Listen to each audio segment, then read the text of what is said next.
There, now we're recording, so I can formally say we're so grateful that you're able to do this class. I mean, we're grateful for your long-term connection with Green Mountain over the summers, and of course, as everybody knows, normally this is going to be a quartet class, but that's not really possible now. So we have a different kind of experience, but very grateful for it. So I guess we'll just jump right in because we only have 20 minutes per person. So now I've got to find, there she is. All right, and I'll do a screen share. There we go. And here we go. All right.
Okay. All right. Very good. Very good. This is Joanne. Can I let me get her on the my screen here. I guess I go in speaker view. Hello. Oh, how are you? You're in Taipei? Where Oh are you? yeah. My colleague Phil Setzer has just, I think, landed this morning at Taipei because he's going to do a festival there with Jimmy Lin. Do you know Jimmy Lin? Oh Yeah, there's some kind. no. Okay, well, he's one of the famous violinists from Taipei. Anyway, you should if you're they may be doing classes there, which would be they're actually doing live classes there, incredibly. Um, so listen, that was great. I admire your steadiness. I admire that. That's very good. I had to ask you a few places about tempo and stuff, but now I think you now have to explore this piece in a different way. My sense of way you're playing it right now is that it's kind of like you're just knocking out the notes, you know, and without kind of a design or a plan in terms of what's happening harmonically, you know, to change it because it's all. I mean, listen to give you a little bit of a free pass here. Anything on Zoom sounds bizarre. I mean, this is a recording, right? Did you record this on the iPhone? Sorry, did you record this on the iPhone? Yes, for my iPhone. Okay. Well, it's Yes, by my iPhone. okay. So yeah, the iPhone's pretty good actually in terms of a microphone. So I think Okay. what I did here was pretty much no variation in Mm, the yeah. sound. I mean, it was just one sound almost the entire way. And Yeah. one of the most important things about playing unaccompanied music, I think, is that variation. Mm, You know, because it won't be that interesting if it's all just the same sound all the time, right? Is that you understand that? Um, the thing I notice about um, bowing wise, and you know, because this is it, right a two plus one kind of rhythm, right? I mean da da ba ba da. So I would say you're falling into that trap of just playing with the same amount of bow. You're not using a lot of bow.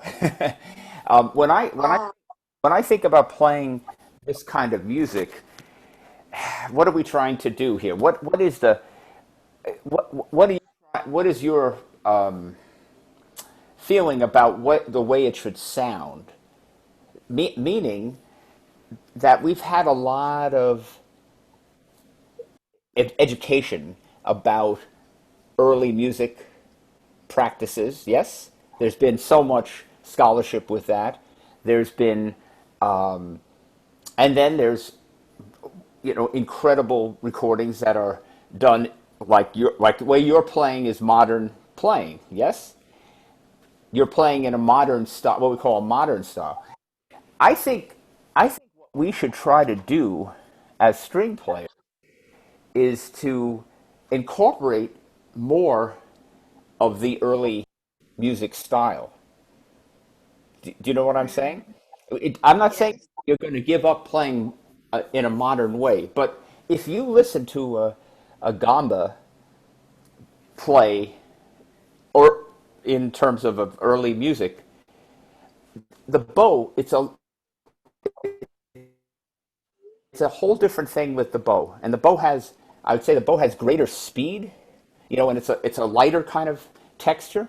When you hear it, you know, they can really fly with the bow. The bow is not weighted in the same way that our modern bows are. Do you understand? Mm, So you're sort of stuck playing in a very modern way, and you're not giving your chance to really let it be lighter. I think you could lighten it all up in terms of how you use the bow. And that yes. means you don't have to press, you know, play, and you can expand. You're using oh, I don't know. I mean, it looked like about this amount of bow almost all the time. I think you could try to go, a little bit further and then come back. On the single note, you have to come back to allow yourself to have enough bow for the two notes slurred. Yes, you're sticking right in the right in a small area, controlling it, and therefore it doesn't have any sense of swing to it. Really, I think you need to get more bow to get the da da da da da dee da da dee da ba ba dee da da dee da da dee dee da da. You can have more. Use more bow, you can have more emphasis on the rhythm, rhythm, on the bigger beats. Yes? Yeah. I don't know if you want to try any of this at this point. Do you want to play? I don't know how we doing here. Kevin, or do can she play a little bit, or I don't know if Kevin's even here now. Absolutely. Yeah. Sorry, I had to unmute. But yeah, I mean, this is a longer movement, so let's say 25 minutes at least. For sure. I just like this. You want to try to play a little bit of the beginning? Oh, okay, sure. Wait a moment. Take your time. I'm going to get my instrument out here too. We could do a little demonstrating. Why not, right?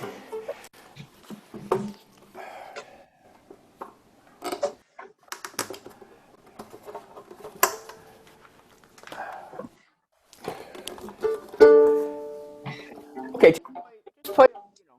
Let me see. Let me see what you're doing there with the bow. Okay. Okay. Yeah. Just a big. Yeah. Just like the first couple of lines. Okay. Can you stand up so I can see your bow a little better? Oh, okay. I just want to see you a little better. Okay.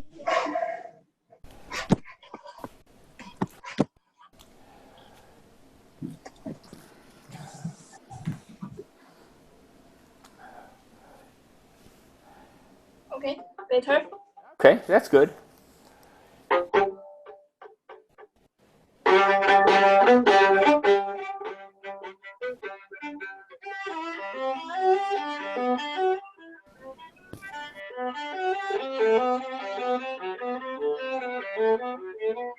Okay, good. So look, you're very concerned. What I hear from you is you're very concerned with that some of getting a very short note. You're getting a very short note, so you're almost forgetting about and you go. So you're not even. I don't hear. I think you got to try just to move a little. Make the ba. Sing those two notes a little bit. You're just keeping your bow. You keep it very very contained. About. I think you could take a chance and move the bow. Try to move the bow more. Yes. Does that make sense? Okay. Yeah. Sorry, the contact not really good. Sorry. Weird. Yeah. Okay. It's very weird. Can you? Okay. Try it again. Okay.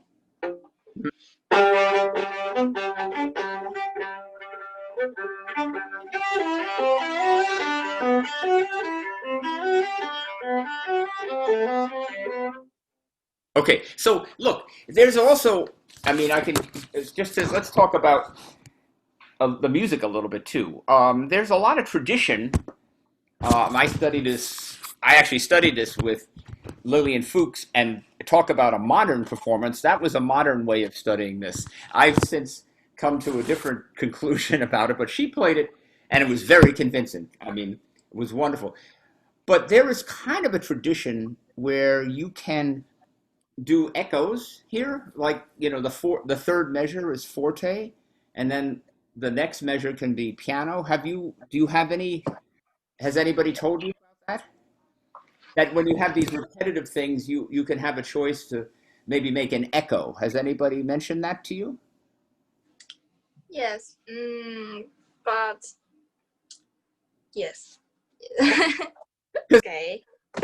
You do things more than once, it's nice to mix it up a little bit. I'm not saying you have to do it all the time, but I think you should try that and make it more da da da da da da da da da da. I don't even think you have to do the echo of every single measure. You don't have to put echo the second measure, but I think the third and the fourth are nice because then if you look after that, if you play the fourth measure softer, then that gives you a starting place to start to develop a little bit.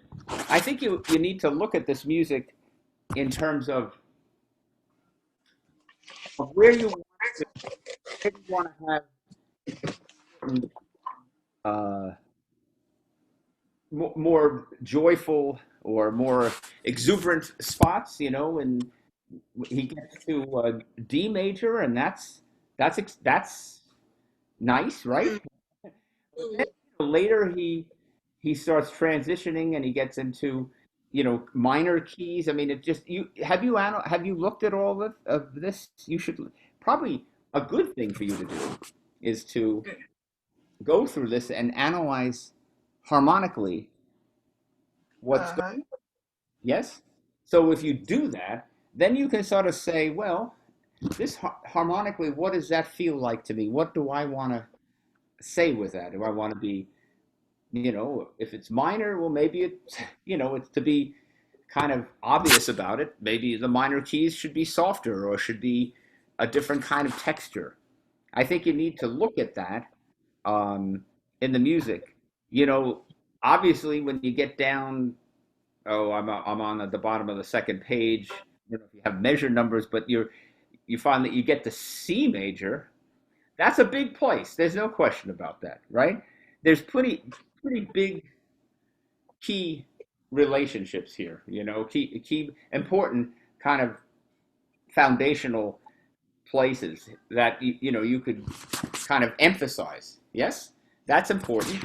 Um, let me talk because I don't have much time. I just want to talk to you about obviously. I want to skip on to the faster notes do you have measure numbers here in this piece? Yes, Great. yes. When you get to 81, 2, 3, 83, that's kind of the first place before he Mm, starts this kind of improvisatory area, right? With the fast 16ths, yes? How did you decide, or were you aware, why did you get up to the F sharp and not vibrate at all when you got to the top of that? mm. Did you know that you did that? Yes, no rebuttal because I think this part is different, like minor. Okay, but why did you approach it and kind of go up to it and have no vibrato, and then you started vibrating, right? You didn't vibrate, and then suddenly you vibrated. Curious, Mm, kind of. Okay, I'm not going to vibrate on this note, and then now I'll start vibrating. It didn't. It would make more sense if you want to do that non vibrato. Just stay with that and don't suddenly bring vibrato. It sounded like you forgot to vibrate or something. uh, uh, It was. uh, yes. I'm not vibrating. Oh, now I'll vibrate. Okay, so I think you have to. If you want to change it, if you want to, da da da da da da dee, maybe maybe you should arrive with vibrato and take it away if you're going into an area where you want less vibrato. Maybe you should arrive with the vibrato, then take it away. But if you come into without vibrato and then start vibrating, Okay. okay. Now, I thought you played all the first set of these sixteenths were good, and then you got to get slower, which that can happen. I think you could decide maybe not to go so fast with the sixteenths to get so close, because then if you're slowing down, you slowed down before 90, and then when you got to 90, you went boom right back to the other to your regular, right? Mm, and then you went for a while. Then you got to 91, 2, 3, 4, and 4, 5, and 6, and then that was another tempo. That was slower again. You know what I'm? Yes. And then you jump back into the fast tempo. I think this area from starting from where we talked about the F sharp there in 81, 2, 3. I think you got to be careful, maybe not to be achieving, trying to get back, trying to get. I think it has to be a little more flexible. It doesn't sound good if you just sort of play the 16ths, slow them down, go back to the other tempo, slow down, go back. It has to be maybe a little more figured out about that. And then in Mm. preparation for when you get to those chords, to the triple stop chords, yes, that's you know what I'm talking about, 90, 98. Yeah. To give yourself that always can use a little more time and resonance too. If you're not going to vibrate on those chords, certainly let the bow ring. It needs to have a little more ring. Okay. Don't Mm. try to get a little more bow speed in those notes. In preparation before you get to those chords, you could slow down so it sets up da da da dee da dee dee da dee dee da dee dee da da dee da da yum yum bomb. You Right. could set up a you know because it sounded like you just went bam. You're kind of hitting them too hard. Mm. Then Okay. yeah, and then in the end, from 100, I think you could kind of come back a little bit to your initial tempo. That's good. But then you can take it easy as you go to the end. You can take your time to build. Oh yeah. You know. So so for me, the most important thing is I think you have actually the fact that you're playing this well steady. That's a good thing. That's a plus. Now you have to figure out more about what the music means. It can't be just the same kind of bow and bow speed all the time, same pressure all the time. The Oh. areas they've got to get a little lighter. Depending on what's going on. You said that you told me, oh, I didn't vibrate because I thought I want it's different, and that's good. But then you have to show it you have to make it in the sound to make that sound uh, more special. You have to remember, we're playing modern instruments, so you know if you stay here, too close to the sounding point, all the time, the sound isn't going to change. You need to maybe explore in going out here, and most importantly, the variation of the bow speed. That's very important. And getting maybe just letting the bow be lighter. It's kind of more like a country dance. This thing, it's Oh. it's a folk tune. It's a dance. Da da da da dee da da dee da da dee da da. And I'm thinking 1, 2, 3, 4, 1. Right? It's not. I don't want to hear da da da da da da da. Bop bop. The way you're playing it Mm. sounds too much every note. Okay. Yes. Okay. Play. There's a lot. I think you could look at it. Look at the harmonically, and all that. Okay, that's important. And then really figure out what you can do to make the sounds different. Where you can play softer. Where you can, you know, if you have one place, take a look at where it's going and where you want to go to. Bigger directions. Uh, a bigger roadmap. I don't understand. I want to know. I want to hear you play softer, and then move and go to a bigger harmonic place. Yes. Okay. Yes. Okay. All That's right. it. Okay. Thank you. Yeah, okay. Good. Bye. Uh, Bye. Bye. It's Okay, well, just dive right into the next. okay. Who we got? We going here now? Let's see. I wrote it in the chat. Here. It's Emad, and he's doing Fifth Suite. Just Okay. Great. I'm looking for him. Here he is. Here we are. Hi. Okay, here we go.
good. Where are you there? I can't see you here. Um, there If you he are. starts to talk, that's what we need. Oh, I'm here. All right, good. I'm putting you on. I want to get you on the. Can I get? How do I do that? Oh, I know how to do this. Sorry. Here we go. There we go. Okay, good. How are you doing? I'm Can good. you hear me? Yeah. Huh? Yeah. Good, good, great. So listen, excellent. That was very nice. And I my seeing a video, it's so crazy with this. Even with these, you used an iPhone too? Did you No. use an iPhone? No. What'd you use? I used a camera, Oh, like okay. Canon Yeah, camera.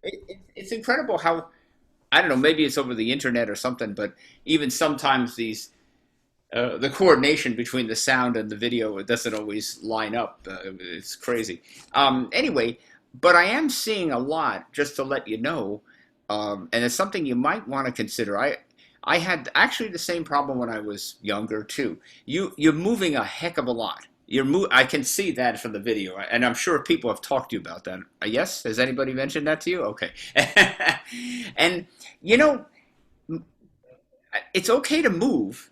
It's okay to do some motion. Obviously, we need physically to move. We're moving our body. You're moving your arms. You're moving, but swaying with the instrument is dangerous because what happens is that you're going to lose. By moving around that way, you can lose the contact with the bow, and so if you're like going that way, you might be causing the sound to change dramatically, which is not something you might want to do. Um, but anyway, that's something you should just think about. The the other thing. So let's talk. Let me skip to the uh, let's just talk about the 3/8 section first for a minute. Um, so I I think rhythmically you're again you're rhythmically pretty stable. I have a little trouble with the eighth notes, the single eighth notes, which is kind of like the gamba, right? There's a like you're playing the singing line, and then you're also bum bum bum. You're doing the gamba part there. Um, they don't seem. What am I asking for? They don't seem constant enough. Like if you just had if you would just I don't know if this will sound like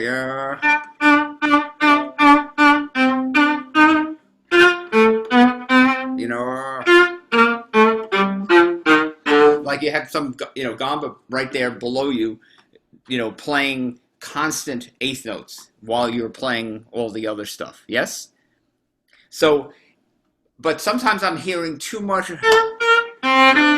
It's kind of they change. They sometimes they're a little compressed. They're not rhythmically, because when you start playing, when you're playing the fast notes, then what happens sometimes is that it's easy to kind of anticipate where the next.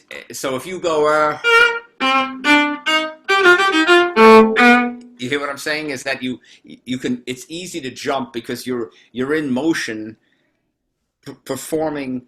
Uh, you're moving with the 16th, and then suddenly you have to grab hold of the bow and make sure that your rhythm.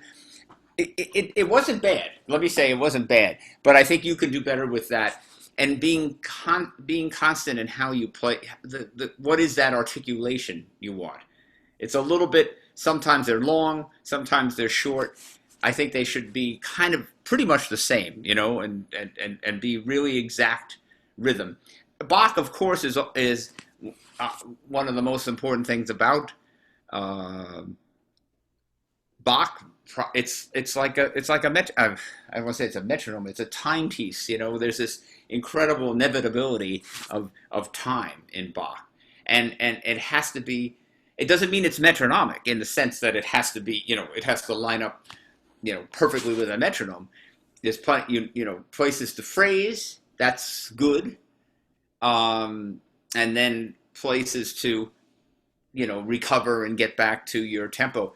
A great, but if you listen to great performances of Bach, I would say it's and some of the greatest are usually on the keyboard because they have this kind of incredible stability about um, how rhythmically precise they are, and I think we need to incorporate that as string players too.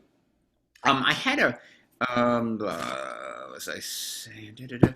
A question about um,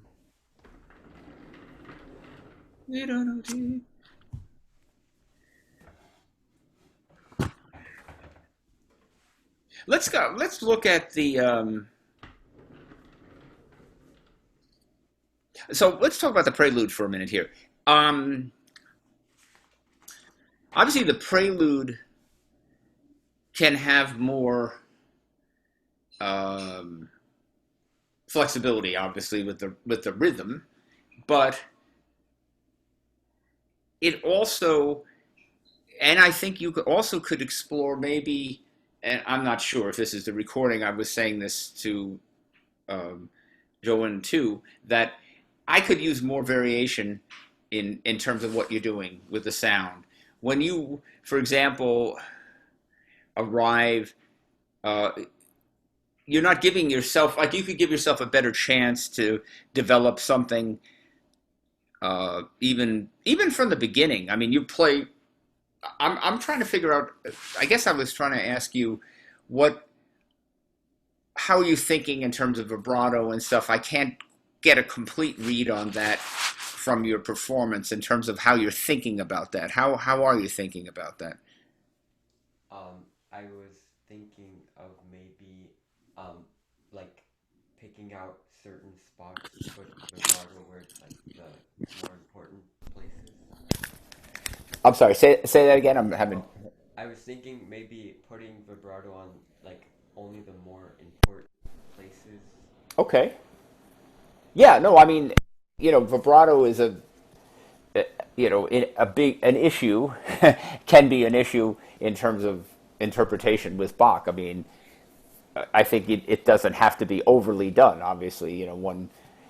But I was wondering in the beginning, when you have to think maybe more again harmonically when you start this piece, and where you're going from, from the beginning, and how you're progressing,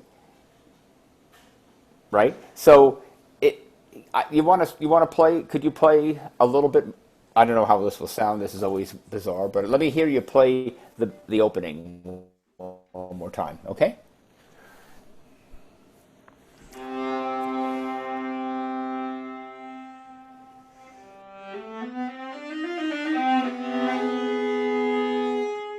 Okay. Okay. So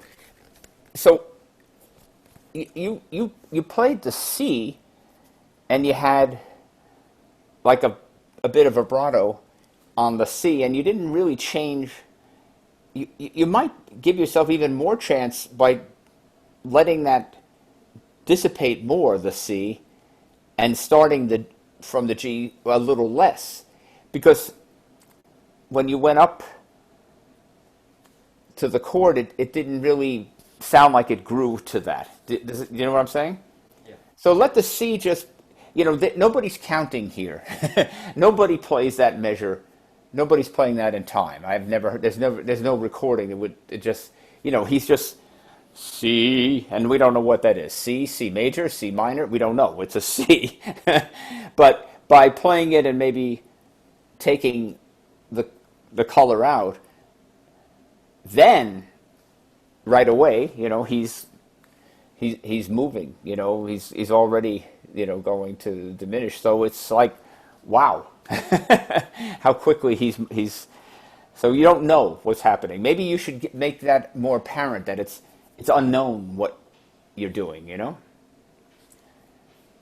Try it again. Maybe even hold the C a little longer and let it dissipate more.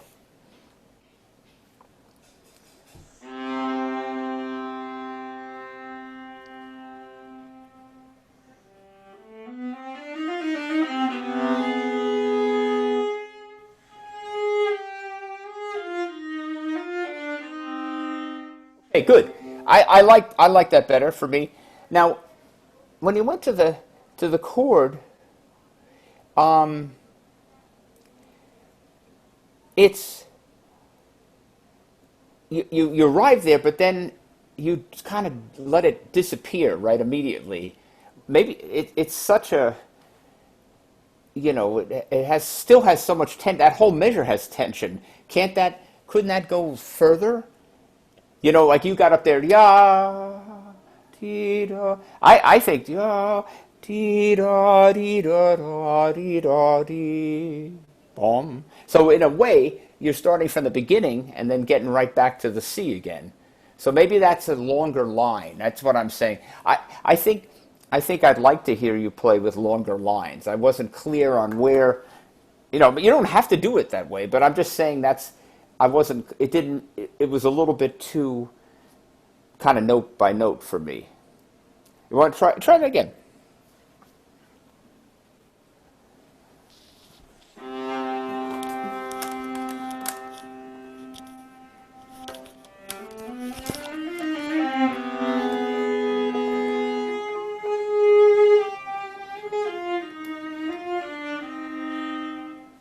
Then you start again.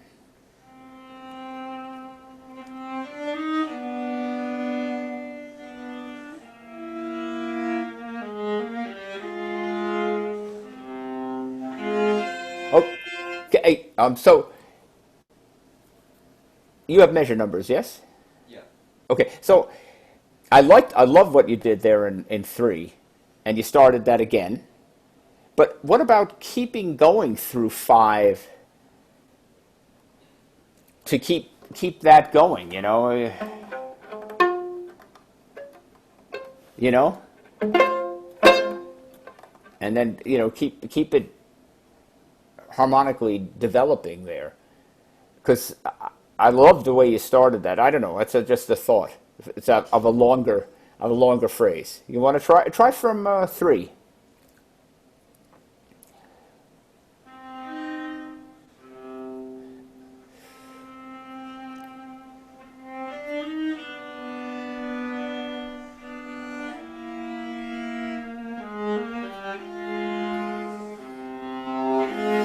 Yes.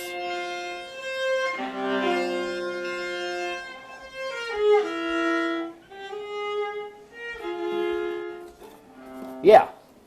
Yeah. I that's more interesting to think of how far that line is going. Yeah. Um, I'm wondering about the trying to analyze the vibrato. Um, Maybe it needs a little more. I'm not saying a lot, but there's something about letting that resonate a little bit longer because they sound a little bit. I'm not 100% sure because I'm listening to it over the over the Zoom, but the sound sort of stops. If you're going to do a non vibrato, let's talk about that. I think you got to even increase the bow speed.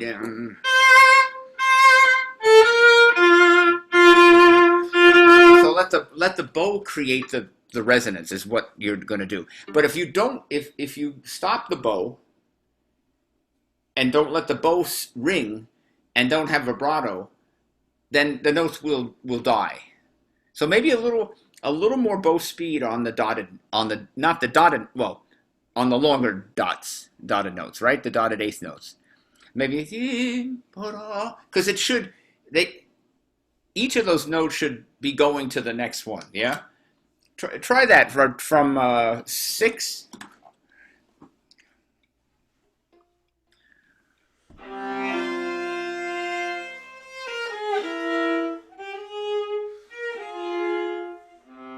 Yeah, yeah, more. It's a little bit more with the bow. Again, thinking lighter with the bow in general, just being lighter. Uh, yeah, don't be afraid if you're going to do that without the vibrato. I'm not totally convinced that the um, at six when you arrive on that, it sounds 100% great by pressing too much. Maybe you need a little vibrato on that chord because it sounds a little, you know, play from 5.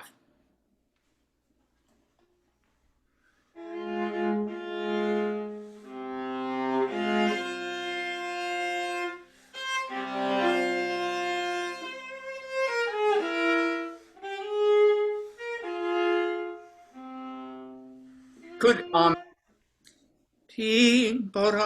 could those notes just be a little longer? And try to think of them still articulate, but don't let them. Uh, Maybe think about increasing the speed on those notes. Do right there on the middle of that measure.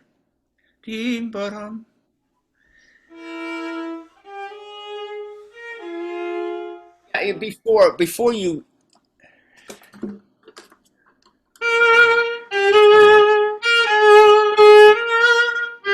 so that you think of actually not you sound like you stop the sound. You're concerned about the pickup, but I want you to actually sing through it. I think you can even without vibrato. If you're gonna do without vibrato, definitely have to get more bow speed. Okay.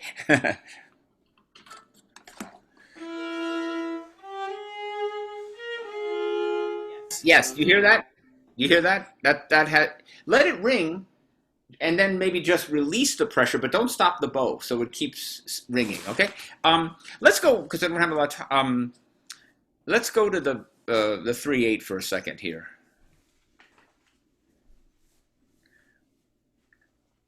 Start. Yeah, just play a little of that.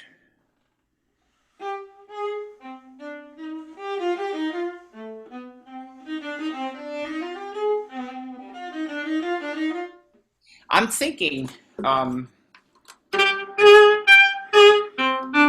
you'd use a low. The pickup is good, but then I don't hear the same. I want to hear a little more quality out of this. I want each of them to sound like little bells. I think you get that, you start that way, but then they sound a little. They don't have any.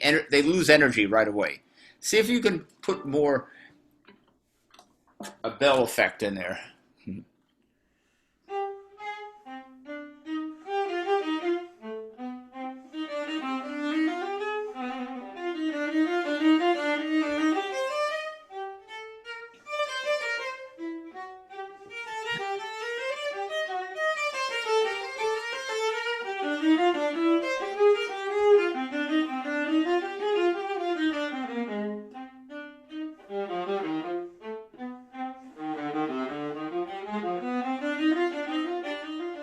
Hang on. Sorry, I lost my connection. Disappeared for a second there. Can you do that one more time? Sorry. We are getting short on time too, I should say. Okay. Well, anyway, I do want you to play around with your bow. I want you to make sure. Remember, with the bow, this is how we speak, right? The bow, how we speak, how we connect, and everything, and it's really in the fingers, you know. So if you can make sure that you're doing the same, that you're articulating each of those eighth notes, you know. It's in. It's in this that you're doing. I know you can do it, but I just want you to be aware and hear what it is you're doing. Anyway, I think you're on the great path there. Keep exploring also to try to find more places to play softer and create, especially in the slow part, you know, to create more colors because you can do that. You can afford to do that when you're playing unaccompanied. Okay. Anyway, great. Nice to hear you. Thank you. Hey, bye. All right. Hello. How we doing? Kevin, you're still here? Okay. Kevin's here. I'm So hunting down the next video. I'm ready. One sec. that's great.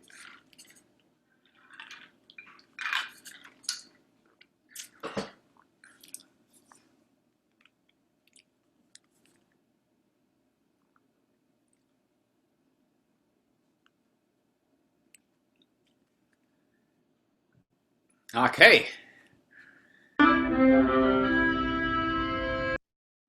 All right.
Okay. That was it. Okay. Where are we here? Who am I looking at? Hi. Okay, I'm trying to get you here as I can talk to you.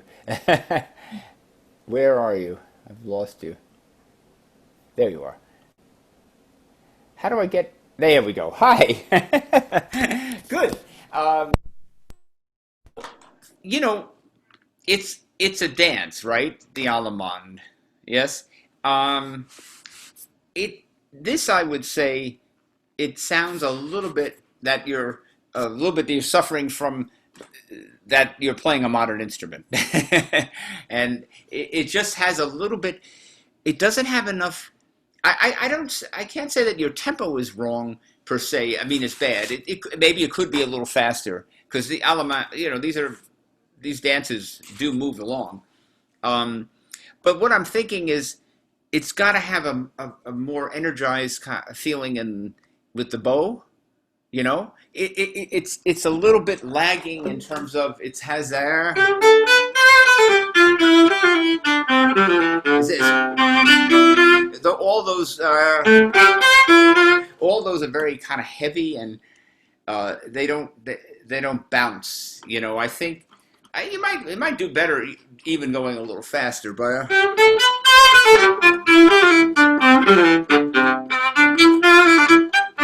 it should bubble. This movement really bubbles along. Yeah. Do you want to try it again?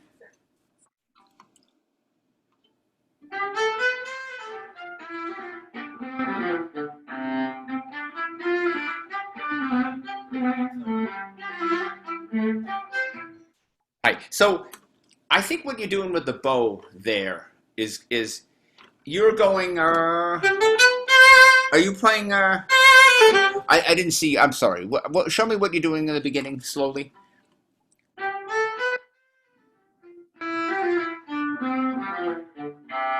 You're playing. Is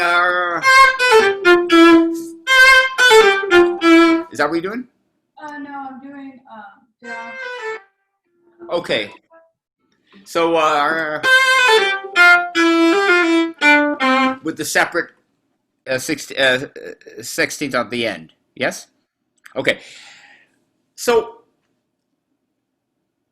what do you, okay, the way actually, to be honest, what I've seen in various editions is two choices, and they're not the one that you're doing. It's okay.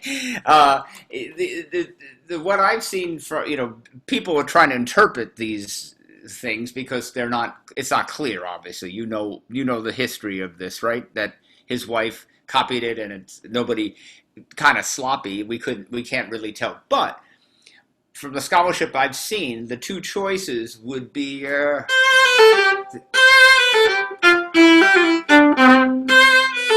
Yeah, so you are doing that one. That's the one you're doing, right? That's your choice? Um, Yeah, okay. So what what's happening for you is that you're really stuck kind of modern bow on. You're stuck with the weight there. I think maybe you do better with the other choice there, but the other choice is to go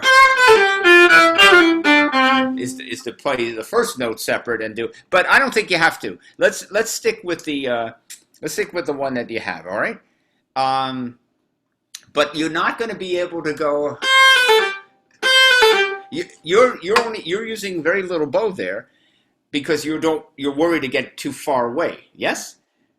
Okay. So that's not a good reason to use that little bow, because what that does is makes it sound heavier. Okay, makes it and it doesn't really allow it. If you again to imagine the instruments that these were played on was very light, you should try to play it by taking out the weight of the frog. It's a lot easier if you don't have so much weight at the frog. Okay, so that's why the Baroque bow has a different kind of feel to it. I think you've got to incorporate that a little bit. You've got to be able to take the chance and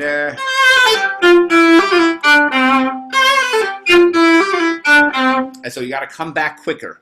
Come back quicker with the single. Try it.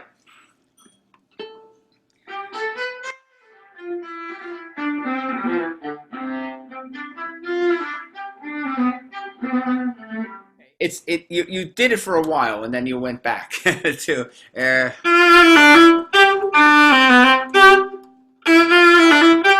so see if you can go.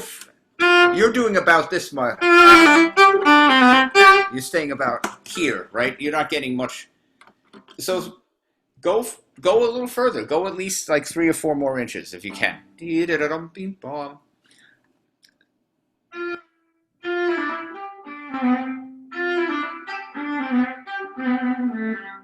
The single note you have to lighten up in terms of weight, right?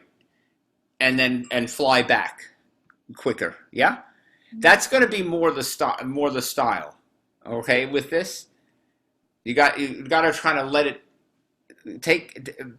I think what it is when we're playing on modern instruments, so we have to make some adjustments for that in terms of the weight and how we use the bow, in terms of the speed and all that. So if you just play safe and just use a small amount of bow, well, it's never going to really sound bubbly and dance like. It's not going to really be very dance like. The other thing is about all the single 16th notes too, the ones that are the next, which one, two, the third measure, the middle of the third measure, and start from there. Let me hear your that measure starting on the third.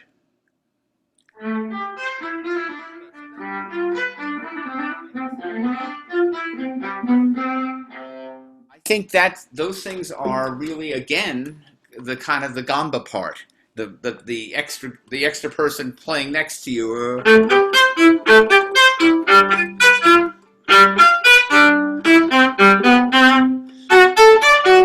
Those are the the kind of continual players next to you. So I don't think it sounds good if it's. They sound just too heavy. They're too heavy for this style. So can they have a little more separation? Start from the beginning.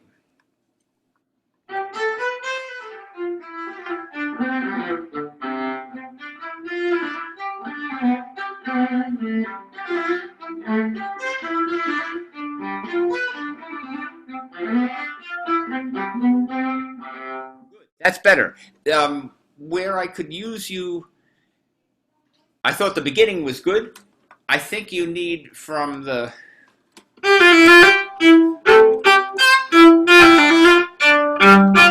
So the bow distribution looks. See how far I go? Then I fly back light.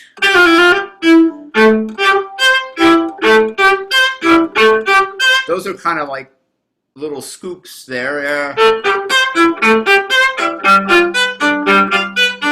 But this is.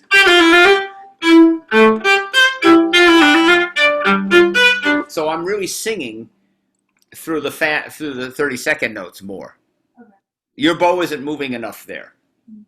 Try that again.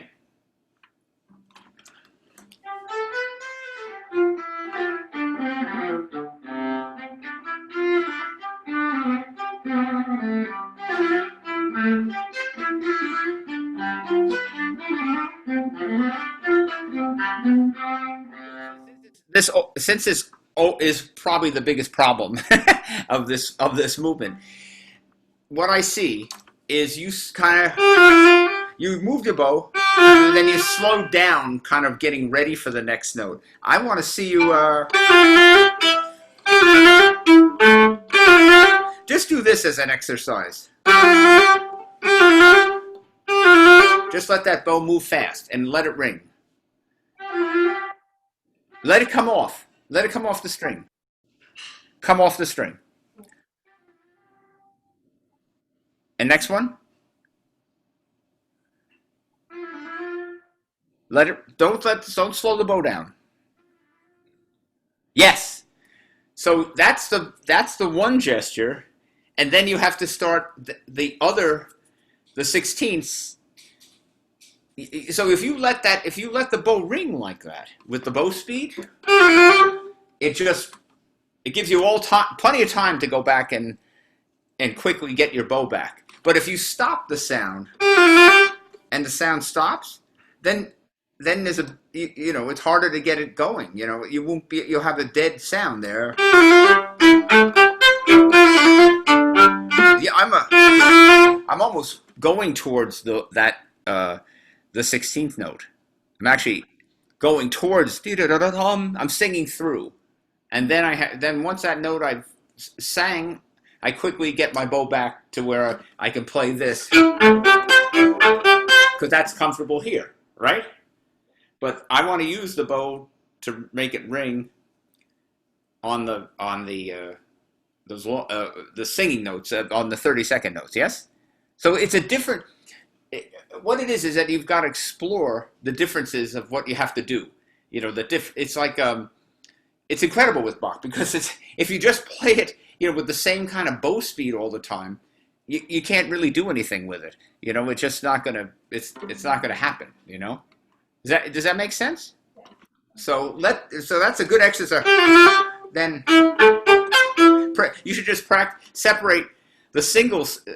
Practice the single 16th notes and get them the kind of style and sound that you want, the bubbly kind of thing.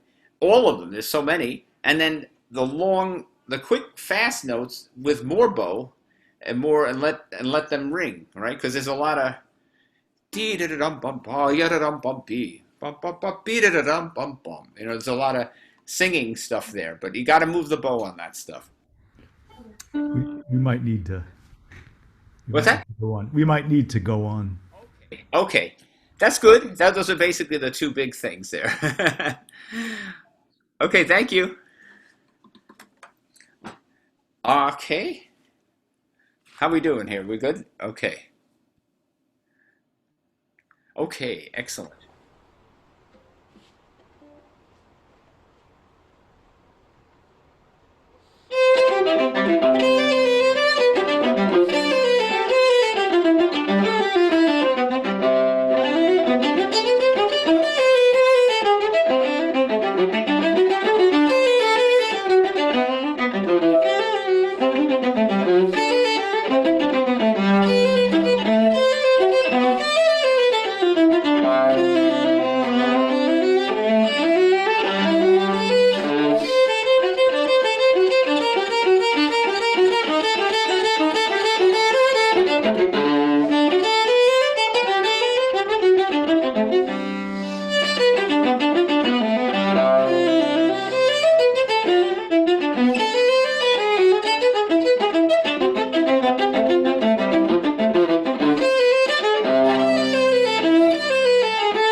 Yeah. Okay. Hi, Isaac. How are you? Good. Go up here so I can see you. It's always. How do I do that again? There we go. Good. How are you doing? Can Here. you hear me? Yeah, I can hear you. Can you hear me? Yes. Yes. Um, Great. So look, this. I like the tempo a lot. Actually, I mean that's a good tempo, and really nice and bubbly and fast. That's great. I think the what I hear a little bit um, on the performance is that it's a little bit uh, too edgy in terms of the kind of whatever stroke we're going to call that.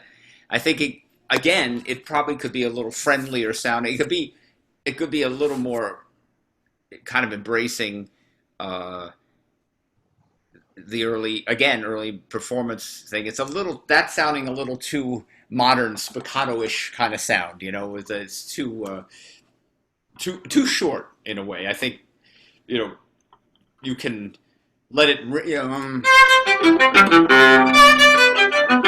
So maybe just it's not much, but maybe just a little more of a U shaped. I'm feeling you're you're kind of playing in a more what is this vertical way. Add a little more horizontal with the bow. Does that make sense? Try Okay. that.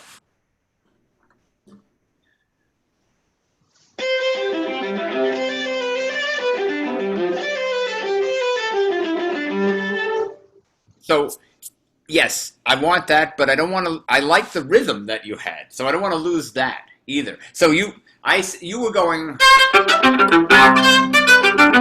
the first time on the recording, and then I said, okay, we'll try to get it a little not as edgy, not as modern sounding. So then you went too much the other direction a little bit. Okay. Now I need this. It's stick with the articulation you had, but just make it a little lighter. Maybe it's a little lighter. Where are you playing it in the bow? Maybe you can play it not so close to the frog, possibly. Maybe, yeah. Try that.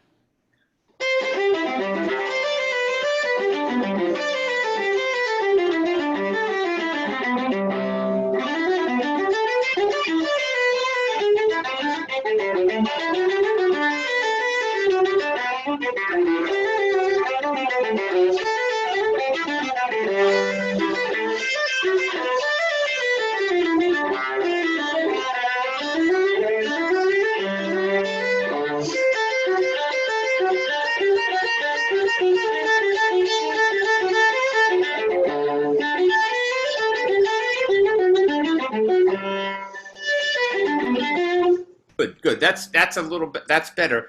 I'm I'm thinking the other thing that I'm starting to hear, which you might want to do with the movement.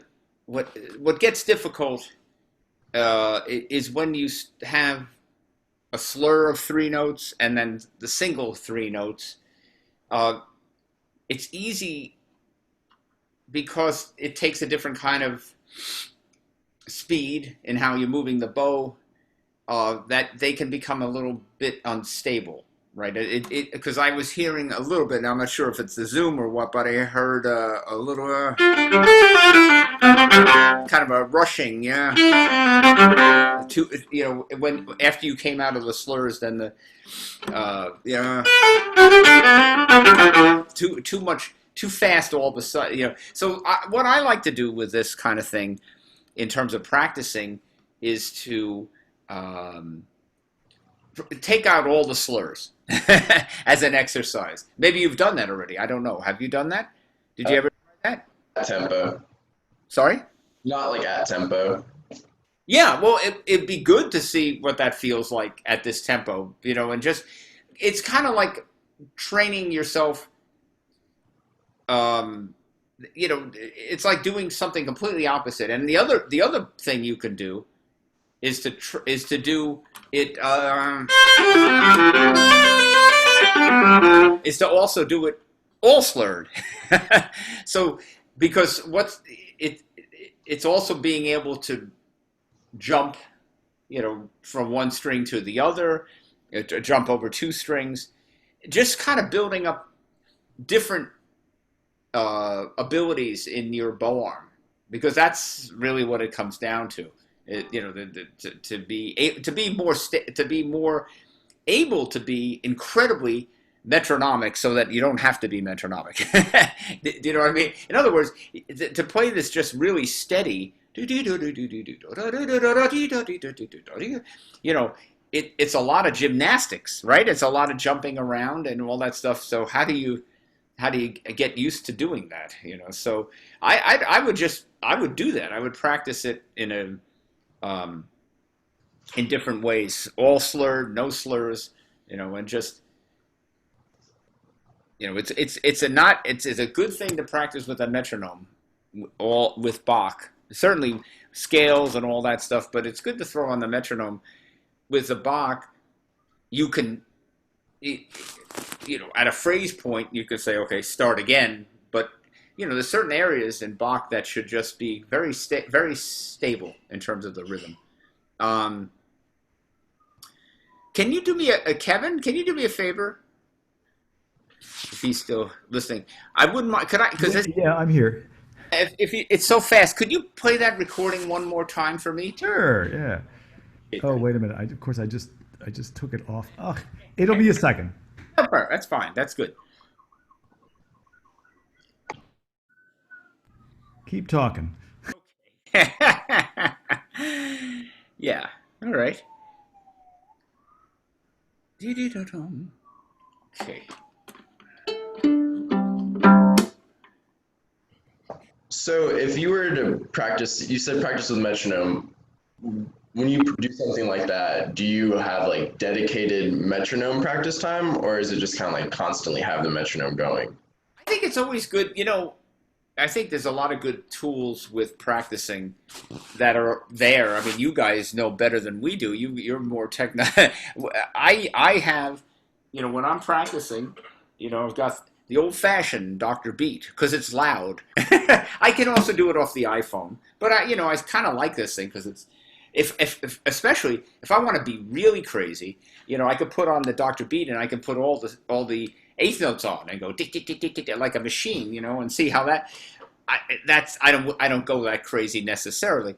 I also like it because it's very loud in terms of the it can play loud pitches that allow me to do testing of intonation and stuff. I do that with scales and stuff. So those tools are good to have ready to do. You don't have to make it like a. Anyway, here you go. Okay, he paused it. Let's hear this one more time. I just wanted to hear one more time. Okay.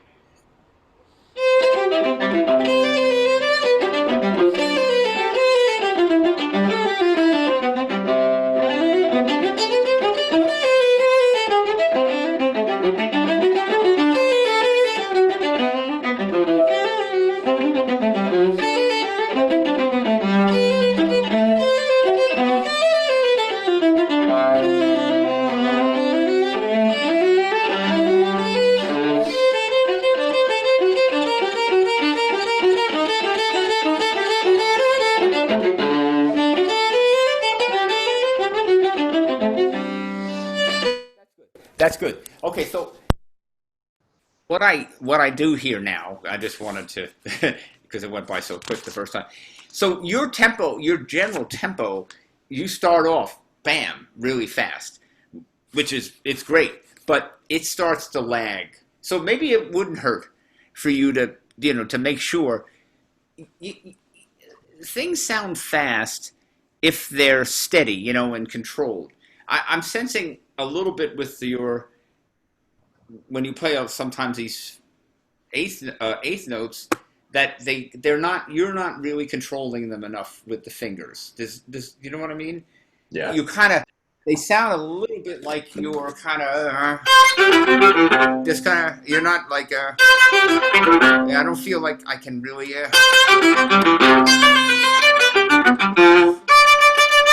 that each one is really you know exactly what's going to come out. It sounds right now. I would say practice this slower for a while and build it up. So, I mean, because you're playing it well, and I think you could play it, but I think you could play it a lot better than you are right now. Because I think you could get it to be even more in control and more stable. You could take off a couple of metronome markings on the tempo you start with and actually play the tempo you get to because you actually end up at a little bit of a slower tempo because it all the stuff later gets to be that's even harder, right? So many string crossings and all that where you got to really fly around there right? So I would say you don't have to because you don't want to change. What I didn't like a little bit on the second one, the second part it was all but that each of those things took extra time, and it sort of takes away from the rhythmic aspect. I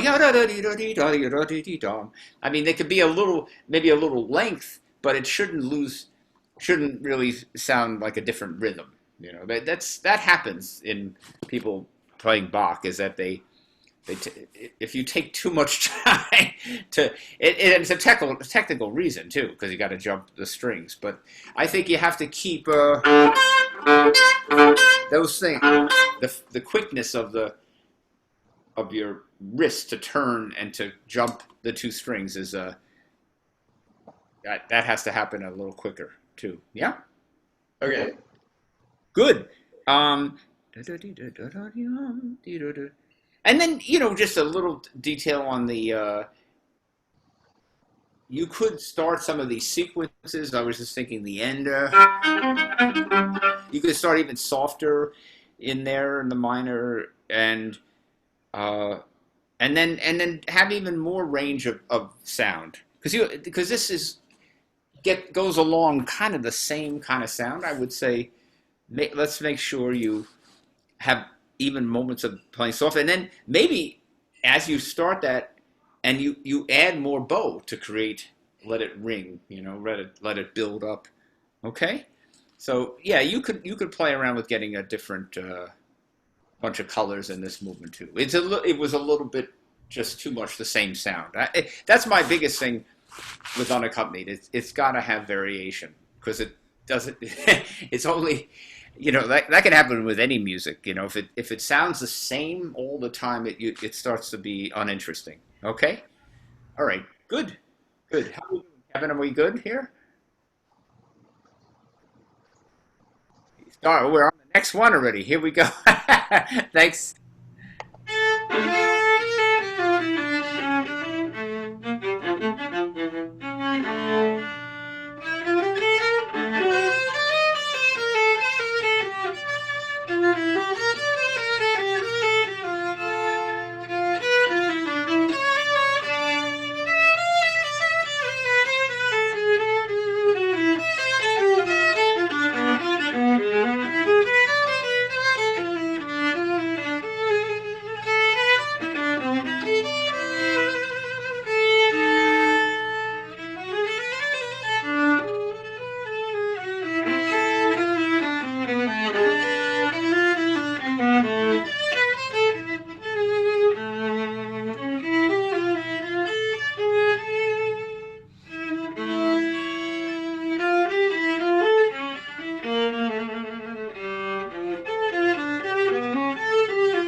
Okay, good. So, how are you? There you are. Hi. Try to get you here. Why am I not seeing you here? There you are. Yeah. Hi. Good. So you started. Uh, you kind of. I'd say what as a performance, it's a little bit too free.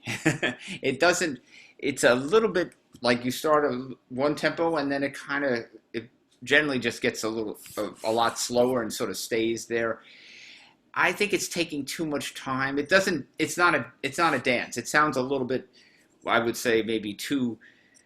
I mean, it's a sad dance, but I think it still has to have a dance feel to it. Yeah. Maybe it needs to just go a little faster. So I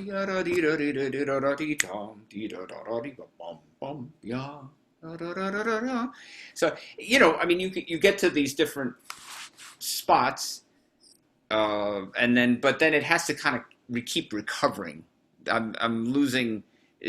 And then sometimes you just play very slowly on different places, and I'm not sure are you aware of that, or you're just feeling that. I understand, you're trying to, you're feeling the music, and you're trying to be, musical, but I think you have to keep it in the context of what this piece is. Yeah.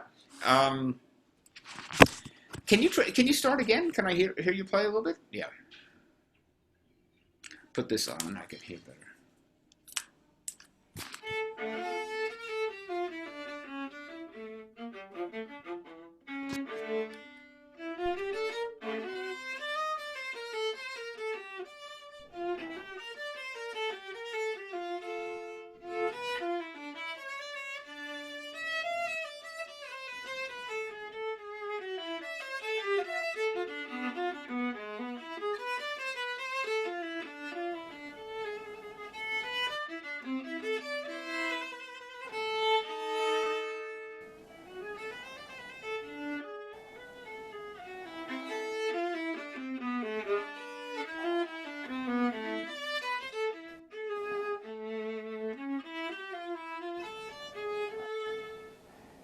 Okay, great, good. So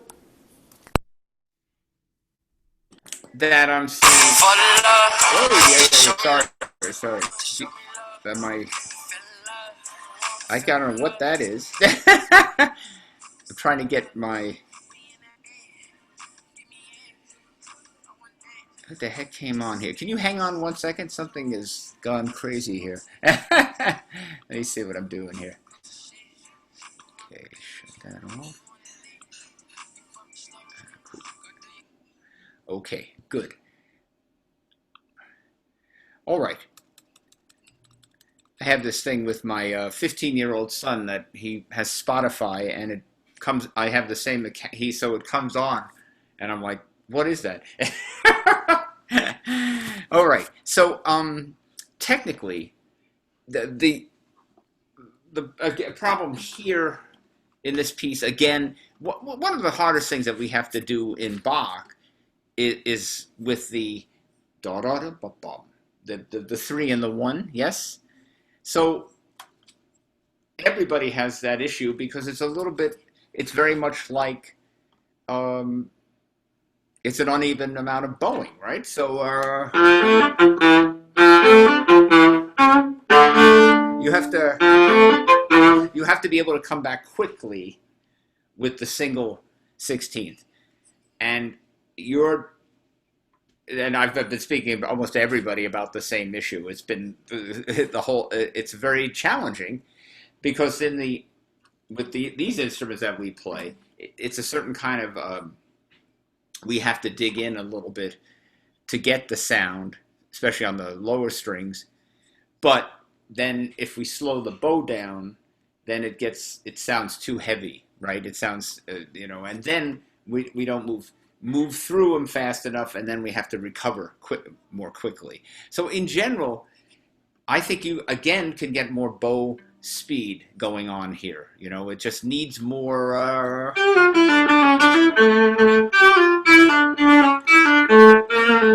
So I in general just try to just think of a lighter, not trying not a heavy bow, just a lighter bow.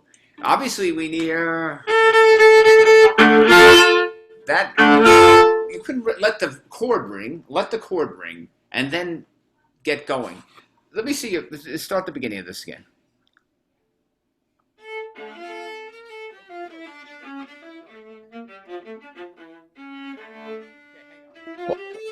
Oh, stop. Yeah, sorry. So the difference is you still are going. You're getting ready to do the next part. You're ready to get back. You don't want to get too far away, and so you're going. You want to get over here. I say, why don't you just come back? Play the chord. Just play the chord. Just play the pickup and the chord. Just play that. But why is the bow slow? Can the bow go faster? Yes. That's nice. Can I mention one other thing about your bow? And I want to be sure that you think about this. I think what I'm seeing is I don't know if you can see me correctly here. I'm going to see if I can see what do I look like here. So. Okay, so that's straight, right? I mean, you see my bridge straight to you, right? So that's basically a straight bow. I'm sensing a little bit that you're going in. Has somebody spoken to you about that? Yes. What's that? Yes. Yes, somebody's bothering you about that, right? Okay, good.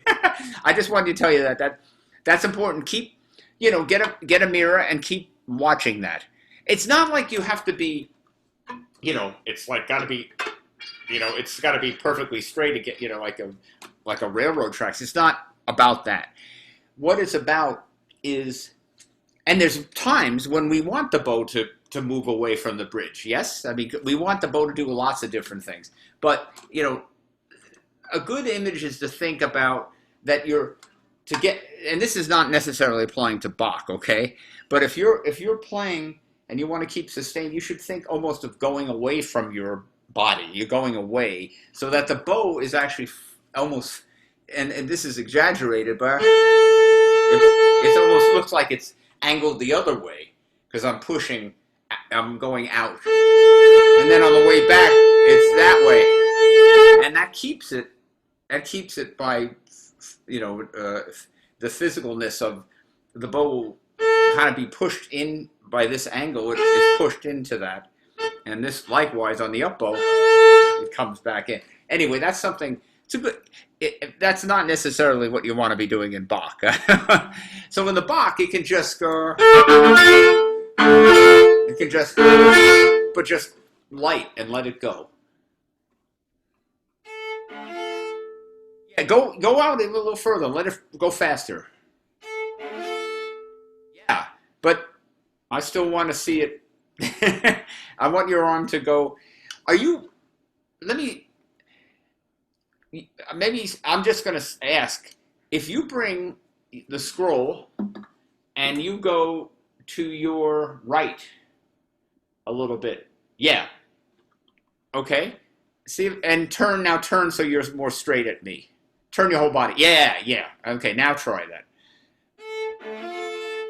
Yeah, I think you have to be careful. One thing that I use is that if you stand up, the instrument can basically should go almost over your leg. In other words, that you're lining up there. You don't need to go past it, because if you go past it, your arm is shortening, right? It's better to be here, and then if you're over your leg with your arm, then you have more stability. You're playing it with a more stable. But the further you go out like that, you get weaker, and we don't need any We don't need any more problems with viola. It's hard enough. So it's better if you go into the into the bow a little bit more. So if with it, it's easier. I think it'll be easier for you. So just make sure move your instrument a little bit. Yeah. Okay, that's good. Try go play a little bit for me.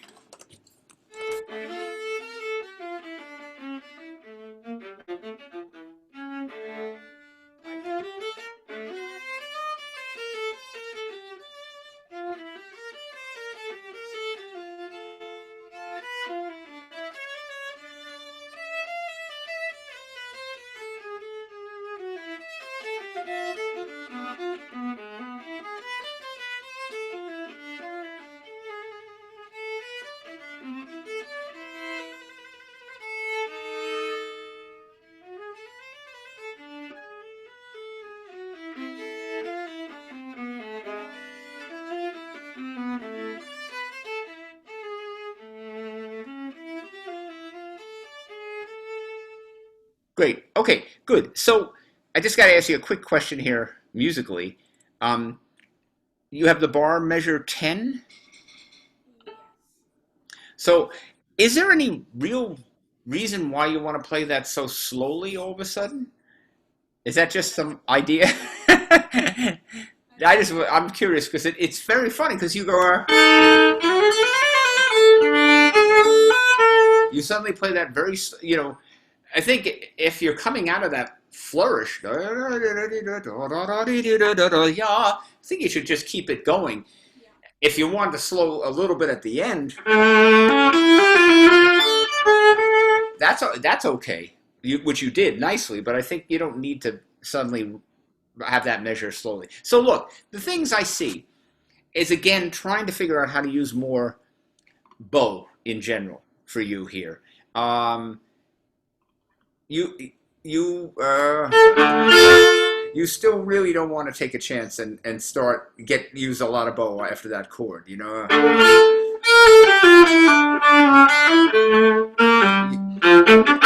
You're playing that separate, right? You play those separate. Okay, that's fine. Then we won't address that. Then so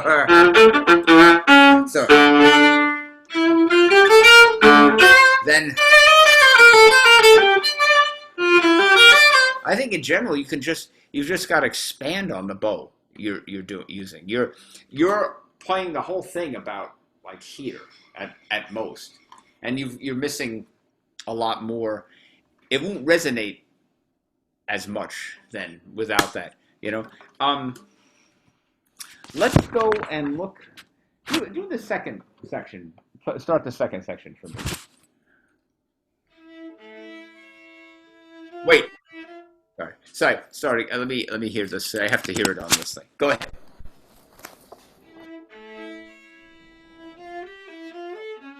Sorry. What is that? Why are you playing Dutton? Yeah. Why is that so slow? Also, from musical reason, I'm curious. Oh, okay. That's good. So, listen, I want you to start thinking a little bit more about what. The most important thing is to figure out what is it that you're actually doing, all right? Nobody knows. I mean, we don't know.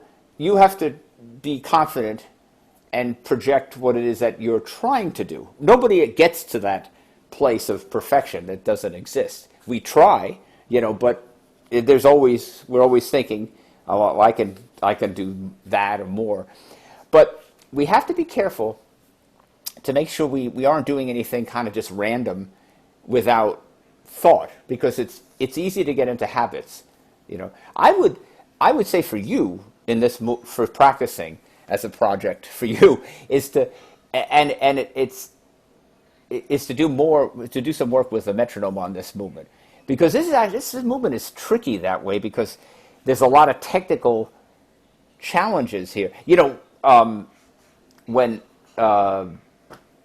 Imad was, or Isaac was playing the Courant, that was actually an easier kind of thing to put a metronome to, in a way, because it's all kind of pretty much like straight eighth notes. This is a lot more complicated with all the chords and all that stuff. So I think, but I think it'd be good for you to get the sense of not being stuck with maybe it could be a technical thing to play that chord. You're kind of going slowly into that chord, and maybe again, like the first chord of the piece, you need to just let the bow go. You know, and maybe that's what's slowing you. That's what's kind of slowing it down, right? The B air, and this is a you kind of maybe because you want to get it a certain sound, but let the sound go. Let the bow run. Let the bow fly. Yeah, but make sure, boy, yum da dee da da. Do it fast, and then make sure you get back in tempo. Yes, that was better. Yum da dee da da dee da. Yeah. So you got to get used to being a little faster in certain ways.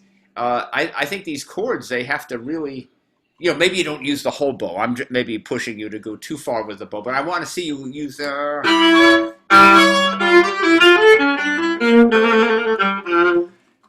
get to just free up a little bit more.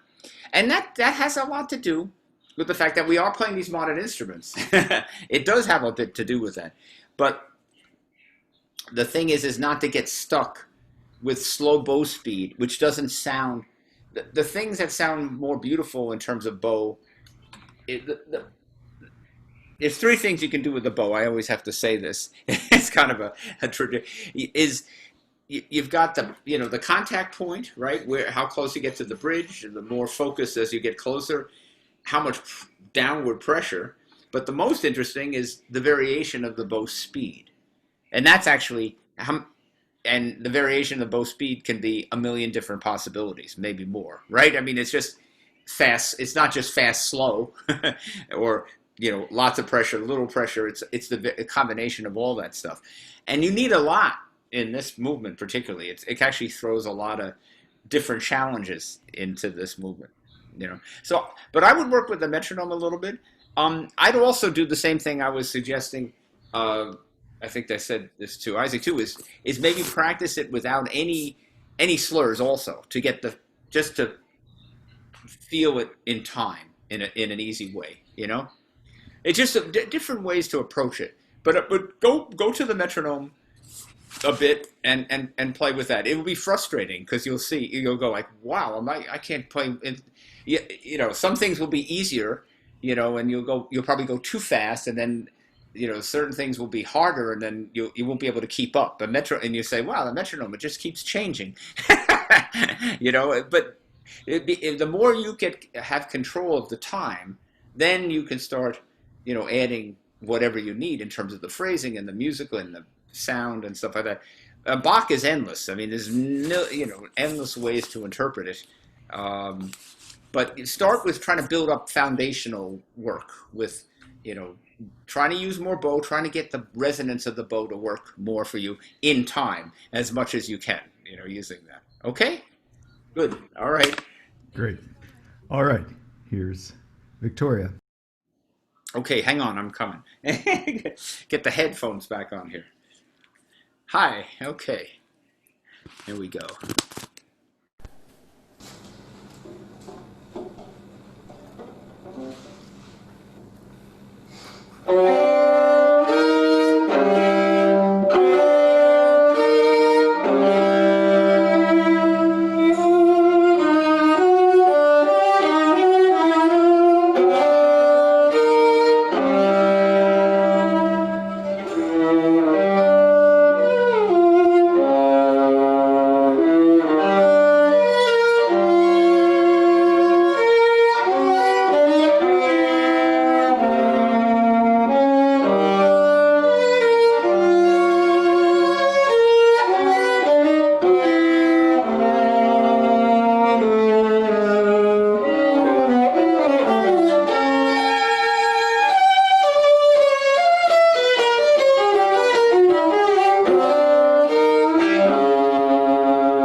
Good job. Thank you.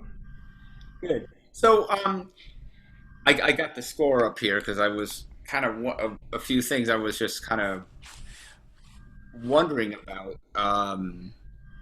musically. So look, you're playing it very well. I think you got to try to do even more of what he's asking for in terms of dynamics, you know, especially in something like this because there's a lot of loud playing, and he's marks things up. I mean, in the first movement gets up to fortissimo. The second movement, is insane. He gets up to three fortes. How do you do that as an individual instrument, right? That's pretty insane. All right. I mean, it's easy. It's one thing to do that if to write a fortissimo for an orchestra or three fortes for an orchestra when you just have to add some brass and winds and you get quite a sound. But for an individual, you have to find ways to save your. You have to create a range here. So the first one right off the bat. Um, he starts you with a forte. Okay, so that you should think forte is not your biggest sound, right? It's not your biggest sound. So, and then he drops it, with a subito. And then if you look at that, you look at the score, it's going from the point of the piano. It's going to run starting on that, what is that? The one, two, three, four, five, six measure, right? He marks it piano, yes? Yes. And then that's going to go one, two, there's a crescendo. Three, four, five, six, seven, 7.5, or in a beat. It's going to take you from piano back to forte. That's a that's hard to do. So if you don't, you almost have to create another range of soft. So I would say in general, hey, try to get your piano dynamics even lower. I mean, even softer, so that you give yourself a chance. Because if you got to go seven measures to get back up to forte, and then that's only then he does it again. He drops it down. He does another forte piano, and then you've got a crescendo and a cello rondo after that. Now, I didn't understand that a little bit from a musical point, what you were doing with that, because it sounded like you you started really slow and then sort of jumped into a faster tempo. It didn't actually create what I think he's trying to say. What he's doing there is he wants you to have a crescendo and a cello rondo that's going to last one, two, three, four, five, six measures really. It's going right up to the sharp, you know, and so that's again has to be uh, you have to take your time with that. Both dynamically and with the cello rondo. Okay. All right, you want to try the beginning again, just for me? Try it again. Yeah. Okay.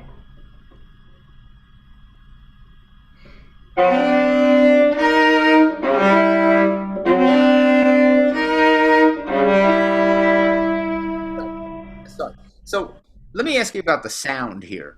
About isn't it? Can you add vibrate on these with more intensity? Your vibrato doesn't look like it's supporting a forte sound. Can it have more intensity in the it's it's the tritone? I want to hear it. I'm actually you want to hear it resonate. For Hindemith, the dissonances, the sevenths, and the tritones, those were his harmonies that he enjoyed. He enjoyed that the resonance of that. You have to treat it almost like you're playing. This, in a way, is like playing Bach. I've just heard five people play Bach, and now you're playing solo Hindemith. In a way, he admired Bach, but it's his tonality. You understand? So now I think you need to play it make it beautiful. Actually, make it beautiful. He's put the dashes on all those notes. So You don't have to actually hit it so hard. It can be blah, dee, blah, and so they're long. They should be longer, those notes too. Yeah? Try that.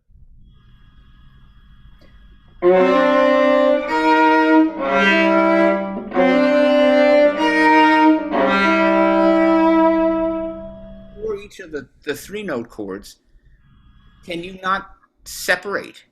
Could they bom dee blah and then come back really fast on the retake for the but I'm hearing a space before each of the third beats. I don't want to hear that. I don't want to hear a space. I want to hear it sing. Ba dee ba dee, you know? Okay.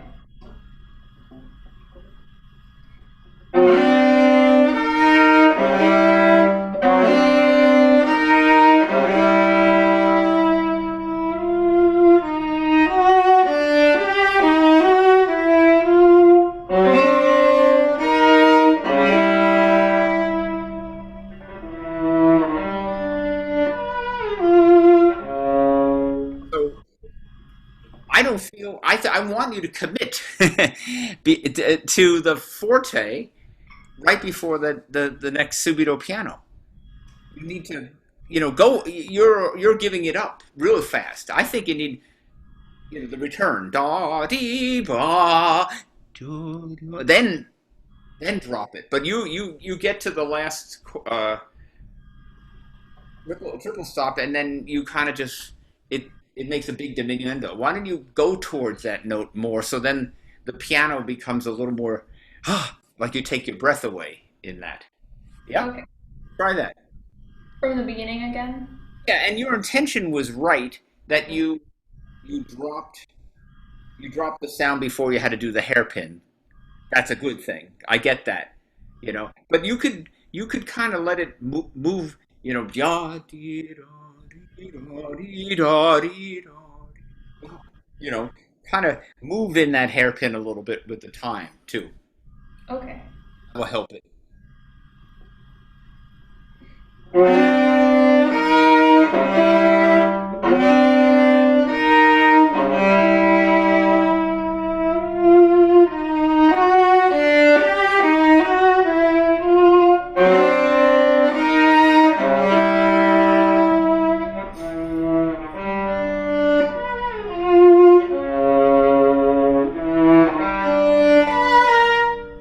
So it's cool. It's okay to take the time before the piano, but you've just established the tempo. And I don't think it's good to suddenly play slow. I think you can play quietly, but I think you need to let this go. Yeah. I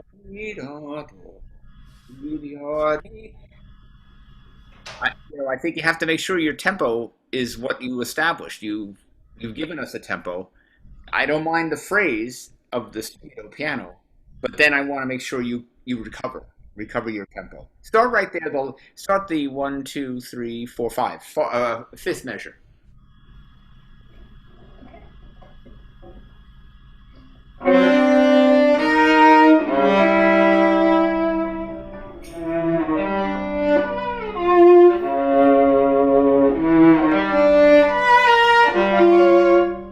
Yeah, go ahead. Keep going. Yeah, good.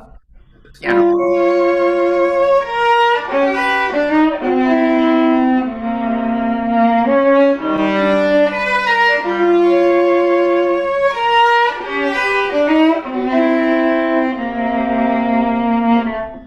So yeah, so I'm hearing maybe it's technical technical issues of the rhythm here. Um, I want you to play the rhythms a little more what is on the page here, right?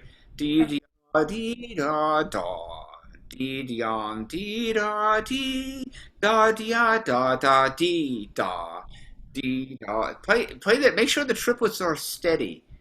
I know that's a hard thing, but they still you actually have them a little more time on the triplets than you think. You could take a, but make this rhythm appear correctly. Okay, do it piano. Do from the piano. Okay.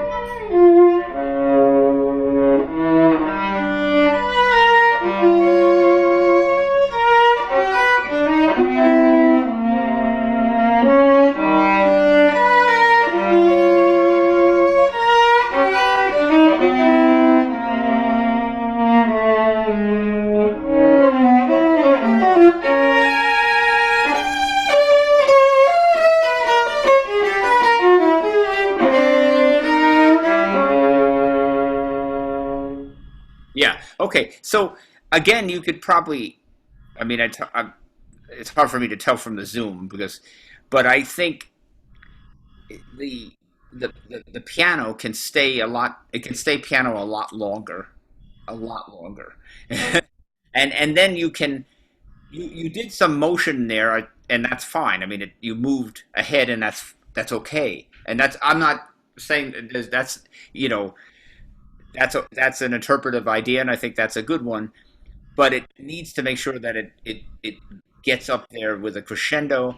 Probably then once you get up there, you should let it go. Ya dee da da dee dee da da dee dee da da dee dee da ya dee ba ya. Then dee da dee da. Then you start this really long crescendo and a cello rondo, right? So it's got to have that. He asks for a lot. Intimus is asking for a lot, which is incredible because he played viola and he's asking for almost more than we can do, as a single instrument can do. But you got to try. So you have to, work harder at trying to figure out how long you can stay at a quieter dynamic and not over crescendo or over making a cello rondo too soon too. Let me just mention um, in the performance, I'm just going to skip to the second movie. We don't have much time, but I was going to say, um, after you again, similarly, this you've got to be able to pace from forte. He gets you up to fortissimo, and then then a diminuendo.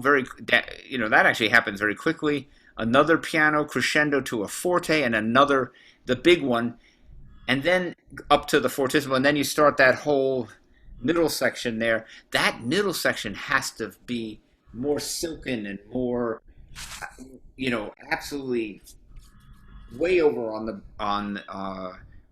away from the bridge, over the fingerboard, with a different, just uh, lighter, faster sound. It's got to be faster too. You got to really try to get it into the, da dee dee da da da dee da dee da dee da da da dee da dee da dee. Should probably resemble the tempo that you started the Okay. movement, right? That makes sense.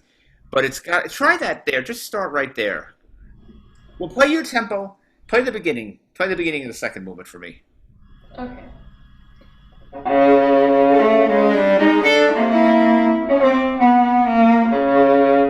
Now skip to the next thing. Play the measure of the loud dim ba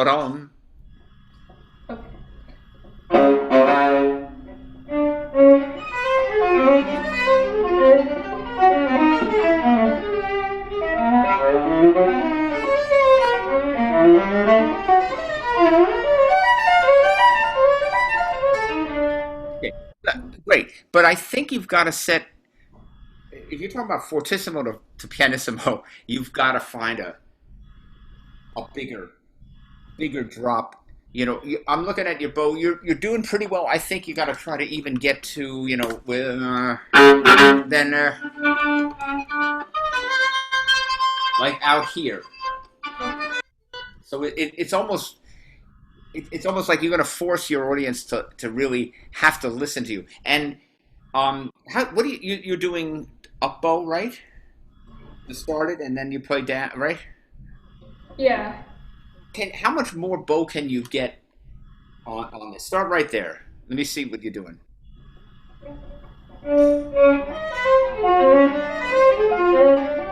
Oh, so you're doing that, right? All right. If you're going to do that, then why don't you start further up on the bow, and then the whole bow.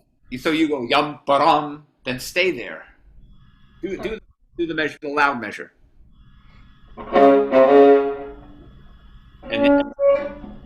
and then stay there. And now show me what you do.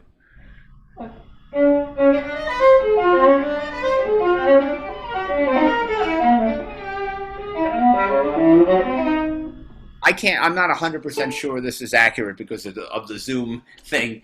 But is there a way to even go further off over the fingerboard? Here. Yeah. Okay.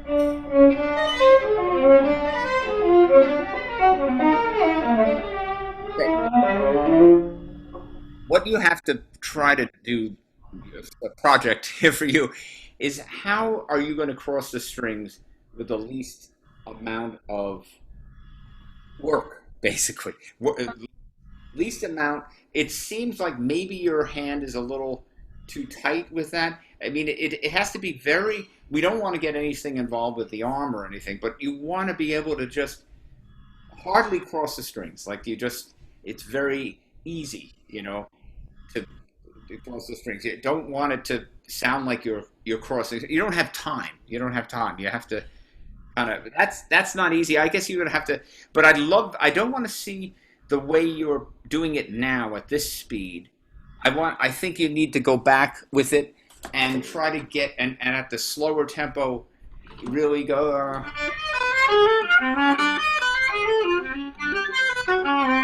So that it's absolutely seamless, like you're on one string, Okay. and build it up with more bow at a slower tempo, and then increase the speed, increase the tempo gradually, and then you can, you maybe not use as much bow, but right now you're sort of stuck. You're kind of trying to cross the strings. You're trying too hard. I want to see you just make it more effortless, and so I think you need to start from scratch on that section a little bit more, and, Okay. and do it slower with more bow and really silkier sound up here. No string crossings. Pretend there's no string crossings. You have to make it sound like it's just you're tossing it off. Okay, Yeah. great. Thank you. Yeah, good. Hang on a second here. I just want to ask you. No, that's good. No, it's good. You keep working on it and trying to find more um, differences in sound, and be conscious of if you're looking at a crescendo, you're looking at a cello rondo. How much time is it going to take? How many measures do I have to go as one instrument to be able to create these dynamics that he's asking for, which are extreme? He's asking for a lot. Okay. Okay. Right. Good. Thanks. Thank you. Well, Larry, as always, thank you for a wonderful class. So glad you could be here. Glad to be here, man. It's great. It's great. You're you're you're good, and you're hanging in there, and All is well here. Let's hope everybody stays healthy. And exactly. Yeah. And no you're problem. you're home, right? North Carolina? Yeah, yeah. Yeah. That's the sad thing. Not to be in Burlington. Oh, it's hard. Right, exactly. It's so, yeah, I know. It's crazy. I don't know if you can see yeah, I think you can. Oh, I'll see my view. I live up here, yeah. the city of New York, right out there. We live in Fort Lee, and there's the skyline of Manhattan. When did you move? It's been now slightly over a year. Oh, okay. Yeah. I grew up in Bergen County, so I know Fort Lee very well. I even know what that means now. It took me Ah! my whole life, so I didn't even know what a Bergen County was. I've been a West. Well, I'm glad you finally, became part of all this New Jersey stuff. You've probably seen these buildings. They're the ones that are right by the George George. Washington Bridge. Yeah, they build up these super high skyscrapers. Yeah. Modern, it's called, and it's good. Yeah, we're enjoying it. Are you in the penthouse? We're up 36 floors. That's pretty high. And, great Korean food here, of course. Ah, right. Great Chinese, great everything, Japanese stuff. It's all good here. Well, enjoy. Thank you. Stay well, Larry. Really appreciate your being here. It's great to hear everybody. That's great. You have a good group there. That's wonderful. It's a wonderful group. Absolutely. So, It's fun to work on Bach today. How can't do. And then you realize that Hindemith was trying to be Bach too, in his. this puts it in perspective. It does. It does. Absolutely. Yeah. All right, man. Say hello. Say hello to Barbara. And, You bet. And to Liz, and take care. all right, you too. Okay. Thanks again. Thank you. All right. Yeah. Bye.